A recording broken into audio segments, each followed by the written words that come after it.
All right, we're here with Kaitlin Kamm, track and field participant here at University of Minnesota Morris, and headed to the NCAA championship. So just kind of talk a little bit about the season leading up to this week and kind of the culmination, maybe. Okay, my outdoor season has been really good.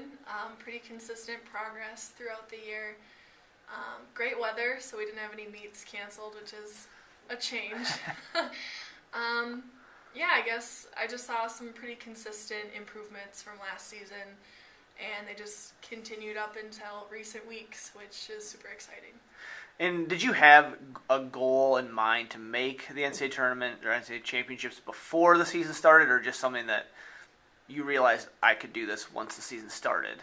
I mean, I had an opportunity to qualify last year, Yep. and I just couldn't get there. You know, I was ready, but it just wasn't there. So, I mean, getting the chance to do that again was obviously in the back of my mind, but it wasn't something that I worked for every week. So, just when the time came, my coach was like, "All right, here's the chance to do it if you're going to do it," and I did. I think it was 1.70 meters, correct, is what your best was this year. I think 11th in the nation currently. Have you jumped higher than that in practice, or how high do you think you can go? I had a pretty good attempt at 172 that same meet that I got my personal best, and I was just, my legs were dead from a long day of jumping. You know, competition was almost 2 hours, and I think that was something that I could easily do, so 175 maybe wouldn't be outside the realm of possibility, but 180 would be super cool if I could get that high.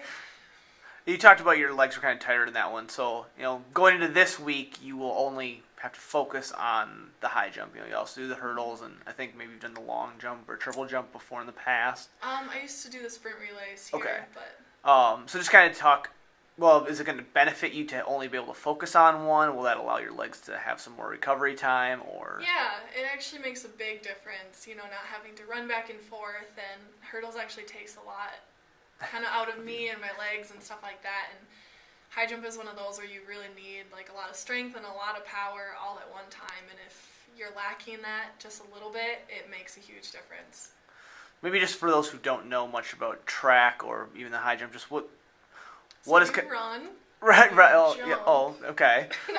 What does it take to have a good jump, or kind of the mechanics that go into it, maybe? A lot.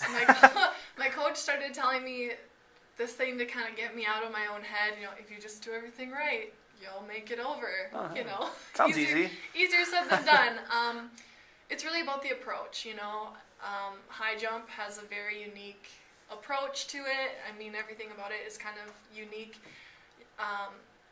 If you're running in at a curve, and if your curve isn't just right, it's not really going to work out for you, and there's a lot of speed and the lean, so you should be, instead of running straight up, like you would in a race, you should be almost tilted sideways coming up to it, and that makes a huge difference.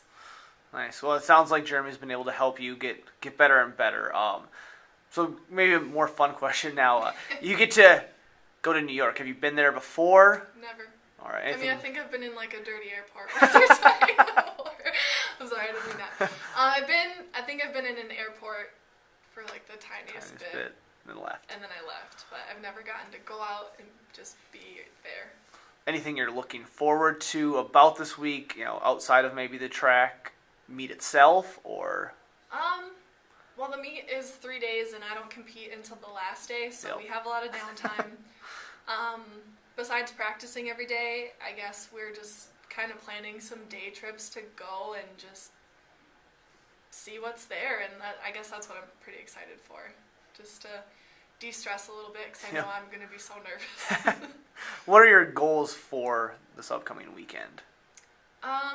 Well, originally when I qualified, I was in the top 10, Yep. And with the last stragglers of the qualifying meets, I've kind of gotten bumped down a little bit. So I'd like to at least crack into the top 10 again, maybe top 8 if I'm really on my game would be super cool. And I think that's just going to come down to a game of misses, A lot of us are tied at the same height, but at competition it comes by who missed what heights first, you know. Right. You get 3 attempts, so if I missed on my first one but made on my second one, but someone else made it on their first, they would be ahead of me. Yep. So there's lots of strategy that's going to go into it, I think, but I don't think it's crazy to think that I could break into the top 10 or top 8 potentially. How different will it be for you to compete without your teammates there? I'll definitely miss them, you know. It's kind of nice having somebody there cheering for you. Yep. Jeremy's not very loud and vocal, he just kind of stands there. But I guess with the field events, everyone's kind of on their own anyways, you know, we're all spread out throughout the whole track area. Yep. So it won't be that bad, but I'll definitely notice if, you know, some other teams have multiple athletes and they kind of have that support group, and Right. it'll just be me. All right. Well, congratulations on making it to the track and field championships, and good luck this weekend. Yeah, thank you.